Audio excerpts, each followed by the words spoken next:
Az xaladilnikingiz ochiq nolab? Hozir xaladilnikimizda non bilan to'lka dori bor. 6 oylik vaqtda Mustafa yiqiladi. Oyoq qo'li sog' ekan-ku, nuch ishlamaydi-da. Quloqi eshitmaydi, lekin Bolamiz ham qashada ulayib turibdi ekan. Bilasizlar, bu bolamizni quloqi eshitmaydi ekan. Ana stressda bo'lgandan keyin bo'ladi-da, bunday holatlar ko'pincha.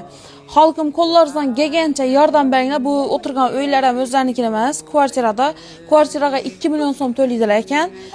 Ishlaydilar ekan og'am, qo'li oyoq sog', ishlaydilar ekan, lekin ishlagan puli kvartiraga shu yana 1 millionni suyeta gazga ketadi ekan. Haqiqatan bu sizning uyingizmi? Ha, benim uyum şu. Bular kvartirada o'tiribdi, axir. Kvartirada o'tiribdilar, shu qishda keldilar. Kvartirani vaqtida to'laymilar? Ama vaqtida to'lab o'tiribdilar, gaz svetini to'lab o'tiribdilar.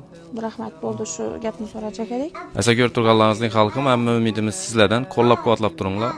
Xayriyat san'at turinglar. Agar xayriyat san'at bilmagandim, videoni tarqalishini yordam beringlar, istoriyaga qo'yib. Shundan eng katta bizlarga aytgan yordamlaringiz shu bo'ladi. Istoriyadan 1,5 kunning ichida 10 million pul yig'lab berdik. Hammaga kattakon rahmat. Hech kimning boshiga bunday musibat tushmasin. Iloyim o'g'ilsizlarga o'g'il, qizsizlarga qiz bersin, farzand yo'qlarga farzand bersin. Hech kim farzand tog'ina tushmasin. Hammadan Alloh rozi bo'lsin. Agar kundalik nedancha so'm tushib turganini qiziqsangiz, bemalol istoriyadan ko'rishingiz mumkin. Iloji bo'lsa, shu videoni tarqatali sahiboylarimizga shu xo'jalikka yordam berib, bolalarni yaxshi bo'lishini o'z qissamizni qo'shamiz. bizam rahmat.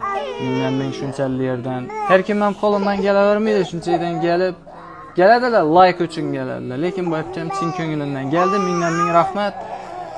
Biz hozir To'rtko'ldamiz. To'rtko'lli blogerlarga iltimos qarab turmanglar. Yordam beringlar qo'llaringizdan kelgancha. Sog' bo'linglar, salomat bo'linglar.